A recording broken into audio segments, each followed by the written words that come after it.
Hey there guys, my name is Marcus, and in this video I'm going to show you a simple way how you can easily change your hand in Doodly. So let's start. The first thing you want to do is just be in Doodly and then go to top right and click here on the scene settings. When you're going to click on the scene settings, disable the use board and hand styles from video settings, and right here you can simply choose the hand, and you can choose if it's going to be left-handed or right-handed, and then you can have like also like 2D hands here and 3D hands. And that's pretty much it how we do it.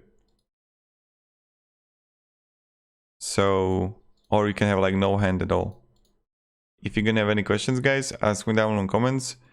And yeah, so again, you go to top right, scene settings, right here, use board and hand styles from video settings, turn it off, and left-handed or right-handed, and you just choose it. So thank you very much guys for watching, and have a great day, and goodbye. See ya.